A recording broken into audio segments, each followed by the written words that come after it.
اگر آپ نے یہ رشتہ رکھا ہے کہ میں آقا ہوں آپ غلام ہیں، تو یہ مرضی کا رشتہ نہیں ہے، یہ جبر کا رشتہ ہے، یہ طاقت کا رشتہ ہے۔ جس دن غلام کو موقع ملا زنجیر اس نے کاٹ دی، وہ بھاگ جائے گا۔ ہم یہ رشتہ نہیں کہ نہ کوئی ہمارا آقا ہے نہ کوئی ہمارا غلام ہے۔ ہم اس ملک کے رہنے والے ہیں، پشتون، بلوچ، سندھی، پنجابی، یہ جو ہم یہاں بیٹھے ہوئے ہیں جو بھی ہیں، ہم ہر جابر حکمران کے سامنے ہم حق کی بات کریں گے، نہ کسی کی ماں گالی دیں گے، نہ کسی کے ماں باپ کی گالی دیں گے، نہ یہ بتائیں گے کس کو بچائے۔ جو آدمی عوام کے حقوق کا غاصب ہوگا ہم اس کے خلاف کھڑے ہوں گے، ہم اس کے خلاف بات کریں گے۔ ہمارے سر آپ کے حوالے۔ الفاظ بھی احتیاط سے استعمال کرنے پڑیں گے۔ اس وقت ہمارے ساتھ جو بیٹھے ہوئے ہیں ان سب کو آپ جانتے ہیں۔ آج کے پریس کانفرنس میں اختر جان منگل صاحب، کبیر محمد شیخ صاحب، اصغر خان چکزئی، داؤد شاہ، علامہ ولایت حسین، یہ اپنی اپنی پارٹیوں کی نمائندگی کرتے ہیں۔ ہم ابھی تک میں خود اس حادثے سے نہ سمجھ سکا ہوں، نہ اس حادثے کے اثرات سے سنبھل سکا ہوں۔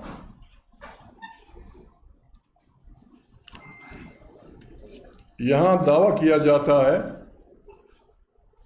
کہ پاکستان اسلام کا قلعہ ہے، اسلام کی بنیاد پہ بنا ہے۔ ہمارے محترم آرمی چیف قرآن کریم کے حافظ بھی ہیں، اور وہ اگرچہ آئینی طور پہ ایک آئین کے تحت انہیں ہونا چاہیے تھا، لیکن وہ دنیا میں بھی اور یہاں بھی اب ہمارے حکمرانوں کے بھی حکمران ہیں۔ قرآن کریم میں اللہ پاک نے جو اہمیت انسان کو دی ہے، اس میں اللہ پاک فرماتے ہیں کہ میں نے بڑی مشکلوں سے بِأَحْسَنِ تقویم، میں نے بڑے اس حساب سے بنایا ہے، یہ مجھے بڑا پیارا ہے۔ قرآن کریم کہتا ہے کہ اگر کسی انسان کو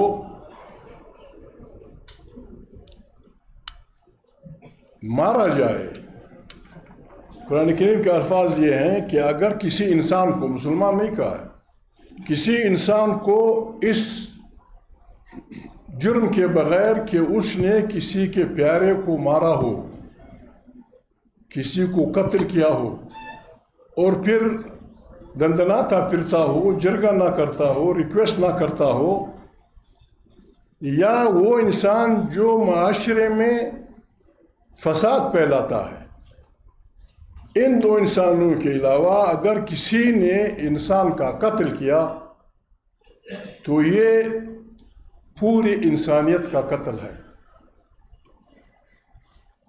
ہمارے جو ساتھی سریاب میں کوئی بھی ہو سکتا تھا، پتہ نہیں ہمارے یہ پاگل لوگ اتنے سرپھرے کیوں ہیں،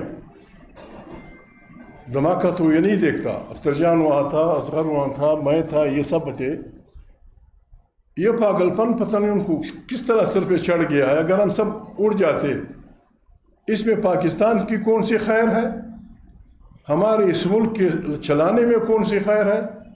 اور کس جرم میں؟ ہم نے جرم کیا کیا ہے؟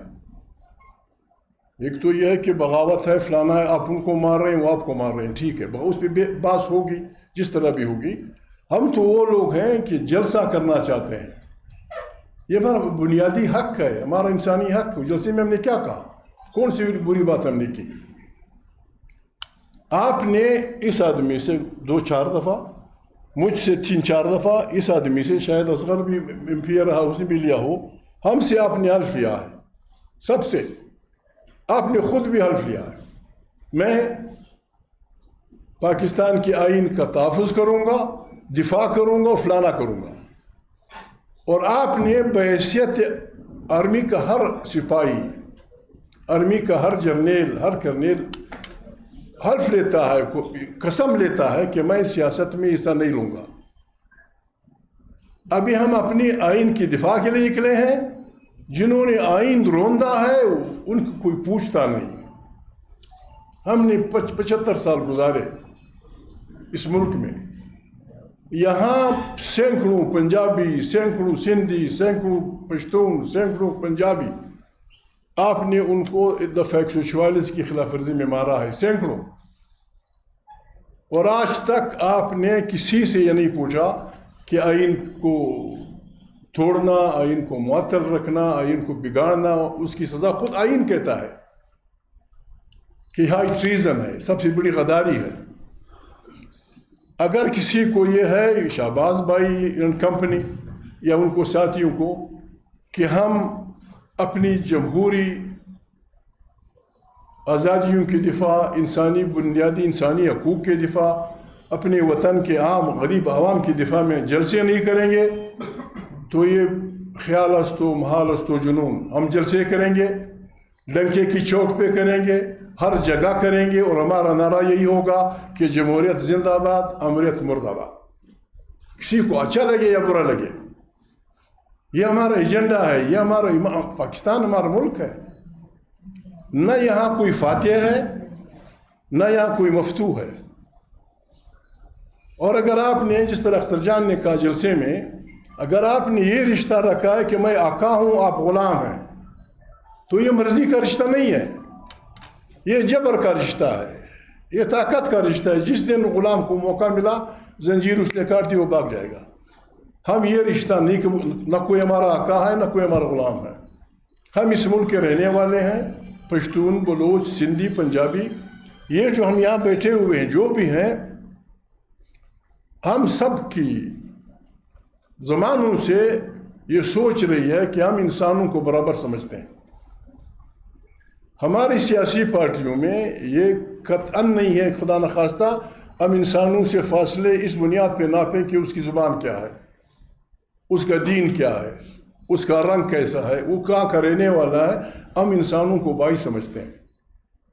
آج دنیا ایک گاؤں میں بدل چکی ہے، اور ساری دنیا اس پہ متفق ہے کہ جو انسان جہاں بستا ہے وہاں کے وسائل پہ پہلا حق اس کے بچوں کا ہے. ہم یہ گناہ کر رہے ہیں، یہ گناہ کو مبتلا کر رہی ہے.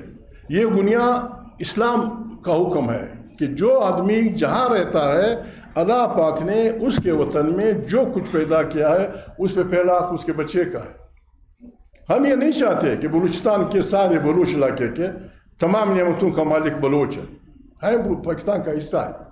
ہمارے ساتھ بیٹھے ہیں، ہمارے ساتھ طے کریں، آئین میں ہے یہ چیزیں، ہمارے ساتھ طے کریں کہ آپ کے وسائل پہ آپ کی قوم کا، آپ کے لوگوں کا، آپ کے بچوں کا حق اتنا فیصد ہے.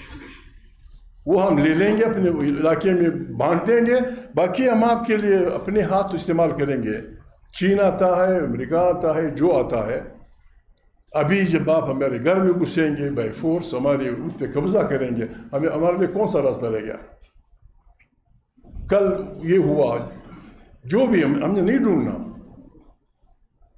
پاکستان کی جاسوسی ادارے اتنے اہل ہیں، میں یہ فکرہ بار بار استعمال کرتا ہوں، گسا پٹا فکرہ ہے، گدلے پانی میں سوئی ڈھونڈ سکتے ہیں. آپ نے کیا ایک اور 8 اگست کا ڈرامہ کرنا تھا؟ ہم نے سب نے مرنا ہے، ہم سب نے مرنا ہے، بسم اللہ. جب جی چاہے میں مار دیں، لیکن ہماری وصیت ہوگی، ہماری نصیحت ہوگی، ہمارا اپنے بچوں کو، کارکنوں کو یہ ہوگا کہ ہمارے قاتل پاکستان کے جاسوسی ادارے اور فوج پاکستان کے وہ لوگ ہیں جو آئین نہیں مانتے. ہم ان پہ FIR، اوپر بھی آسمان میں بھی ہمارا FIR ہی ہوگا. کس لیے ہمیں مار رہے ہو؟ انہوں نے کیا گناہ کیا ہے؟ یعنی حق گوئی بے باکی کی سزا میں دیں گے؟ ہم آئین کی دفاع کی بات کریں گے؟ ہم اپنے حق کی بات کریں گے؟ ہمیں یا تو قرآن کی بات ماننی ہوگی، یا پیغمبر محمد صلی اللہ علیہ وسلم کی بات ماننی ہوگی، یا اچھے انسانیوں کی بات ماننی ہوگی.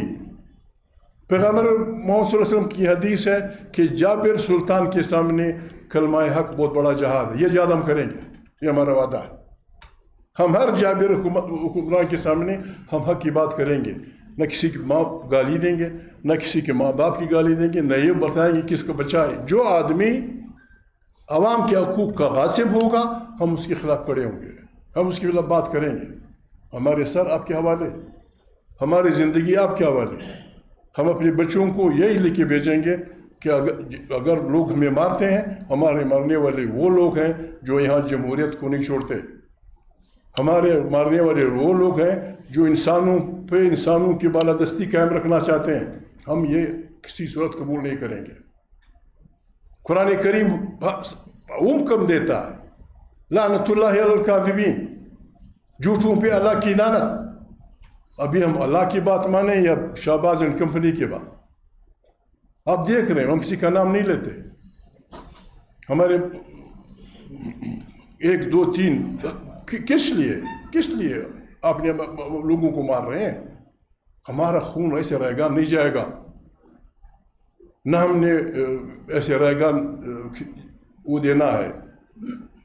اگر ہم غلط لوگ ہوتے، یہ جو بیٹھے ہیں اچھے لوگ ہیں برے لوگ ہیں، تحریک انصاف والے ہیں، بیت المسلمین والے ہیں، مالک کی پارٹی ہے، ANP والے ہیں، اختر جان ہیں. اگر ہم لوگوں کے جذبات سے کھیلنا چاہیں، ہم کوئٹہ کی تمام تانوں کو ایک دن میں جلا سکتے ہیں. تمام تانوں کو، پولیس کے ہوں یا کوئی اور. لیکن ہم لوگوں کے جذبات سے کھیلنا نہیں چاہتے. ہم نے یہ فیصلہ کیا ہے، ان لوگوں نے یہ فیصلہ کیا ہے، اپنی باری پیارے بولیں گے، ہم اس خطرناک دن کا احتجاج ایسے رنگ میں کرنا چاہتے ہیں کہ ساری دنیا دیکھ لے. اس میں ہمیں پاکستان کے عوام کی بالعموم، بلوچستان کے عوام کی بالخصوص جتنی پارٹیاں ہیں، جتنے لوگ ہیں، ملا ہے، پیر ہے، فقیر ہے، جرنلسٹ ہیں، عورتیں ہیں، بچے ہیں، ہم نے ایک دن رکھنا ہے ایک پرامن احتجاج کا. ایسے پرامن احتجاج کہ گوادر سے لے کر چمن تک ساری سڑکیں لوگوں سے بھری پڑی ہوں، لوگ نکل آئیں، کالے جھنڈیاں ہوں. اور ہمیں ان پیاروں کے لیے ہم پورا دن ہم ریکویسٹ کرتے ہیں ہمارے ٹرک اونر سے، ہم ریکویسٹ کرتے ہیں ان بسوں سے جو ہماری مسافروں کو سندھ اور پتہ نہیں کہاں کا پہنچاتے ہیں. فیصلہ یہ ہوا ہے کہ 8 تاریخ کو سارے صوبے میں پرامن عوامی احتجاج ہوگا. چونکہ آپ حملہ ہو، آپ نے ہمیں وارننگ نہیں دی ہے، آپ نے ہم پہ حملہ کیا ہے. اس کا ایک علاج تو یہ کہ خدا نخواستہ ہم کہیں بسم اللہ، حلب و خلبو نہیں، حلب و خلبو نہیں. ہم نے احتجاج کرنا ہے، ہم نے ان پاروں کے خون کے ساتھ وفاداری کا اعلان کرنا ہے. سارے صوبے میں جہاں کہیں بھی ہو، میں ریکویسٹ کرتا ہوں گا ہر پشتون بلوچ گھر سے کہ اس دن کم سے کم ہر گھر کا ایک آدمی نکلے. بند کریں ٹریفک ساری، ممکن ہو تو ٹرینیں بند کر دیں، ممکن ہو ہم تو پیادے والوں سے بھی کہیں گے، جہاز والوں سے بھی، کہ 8 تاریخ کو کوئی ٹکٹ نہ کٹائیں. سڑکیں بند ہوں گی، کوئی مسافر نہیں جا سکے گا. ٹرینیں مہربانی کریں TT صاحب، ورنہ کیا ہے ہمارے لیے کولپور اسٹیشن بند کرنا یا چمن کا اسٹیشن بند کرنا یا سرانان کا اسٹیشن بند کرنا مشکل کام نہیں ہے. ہم نے فیصلہ کیا، ہم نے مانا، اس تنظیم نے فیصلہ کیا ہے، جو بھی ہم نام دیں گے، کہ ہم نے 8 تاریخ کو انتہائی شریفانہ انداز میں عوام کی طاقت کا مظاہرہ کرنا ہے. ہم لوگوں کو بتائیں گے کہ ہم اس ملک کے مالک ہیں، ہم ان سڑکوں کے مالک ہیں، ہم ان راستوں کے مالک ہیں، اور اگر کوئی ہمارے بچوں کو مارے گا پھر ہم یہاں کسی کو گزرنے نہیں دیں گے. یہ ہمارا فیصلہ ہے. 8 تاریخ کو انشاءاللہ سارے صوبے میں، ابھی سے 2-3 دن ہیں، پارٹیاں بسم اللہ کر دیں، گلی گلی کوچے کوچے میں. بس یہ حکومت چور ہے، جمہوریت زندہ باد، قیدیوں کی رہائی، جو ہمارے بچے گم ہوتے ہیں، جو تاجر. ہم پشتون بلوچ ہم واضح اعلان کرتے ہیں، ہمیں آپ کا نہ زکوٰۃ چاہیے نہ خیرات. ہمیں بین الاقوامی قوانین کے تحت اپنے سرحدات میں تجارت کی اجازت دیجیے. ہم خود کھائیں گے، آپ کو بھی کھلائیں گے. ہم خود کھائیں گے. اگر کوئی بلوچ، اگر کوئی پشتون، اگر کوئی ہزارہ، اگر کوئی یہاں کا پنجابی، اگر یہاں کا تاجر ہیروئن کی سمگلنگ کرتا ہے، گولی مار دو. چرس کی سمگلنگ کرتا ہے، گولی مار دو. افیم کی سمگلنگ کرتا ہے، گولی مار دو. لیکن جب ہم آپ کیوں مجھے مجبور کر رہے ہیں؟ چمن کندھار سے 6 میل کے فاصلے پہ ہم وہاں سے کچھ لانا چاہتے ہیں، یہاں سے کچھ لے جانا چاہتے ہیں. جو ٹیکس پاکستان نے رکھا ہے اب ہم سے وصول کریں، ہم دیں گے آپ کو. یہی حال سارے زائدان تک ہمارے علاقے 8-9 راستے ہیں. اگر خیبر پختونخوا کو بھی شامل کر دیں، ہم اپنے بچوں کو پالیں گے، اپنے وطن کو پالیں گے حلال کی روزی سے. ابھی مجبور کر رہے ہیں کہ خواہ ہم نے کراچی کے بندرگاہ سے تجارت کرنی ہو، ہم سے بہت دور ہے، ہم سے دور ہے. نوش کی سامنے ہے، ہیلمند اور دوسرے اس کے کندھار، چمن، جوب، غزنی، ادھر قمردین اور فلانا، اس پہ پابندیاں ہیں. ہمارے تاجروں کو اپنی آزادی دینی ہوگی. بنائیں کسٹم ہاؤس، بنائیں چمن میں، کندھار کی طرف کسٹم ہاؤس بنائیں. جو ٹیکس کوئی پاکستانی دیتا ہے ہم ٹیکس دینے کے لیے تیار ہیں. ٹیکس کا کاغذ ساتھ ہوتا ہے. پھر ہمارے جو تاجر یہاں سے اپنا مال امپورٹڈ، جس پہ ٹیکس دیا ہوا ہوتا ہے، امپورٹڈ مال پہ کسٹم کے لوگ، ملیشیا کے لوگ ایک نام دوسرے نام سے لوگوں کو لوٹتے ہیں، تنگ کرتے ہیں. ہمیں کہاں لے جانا چاہتے ہو؟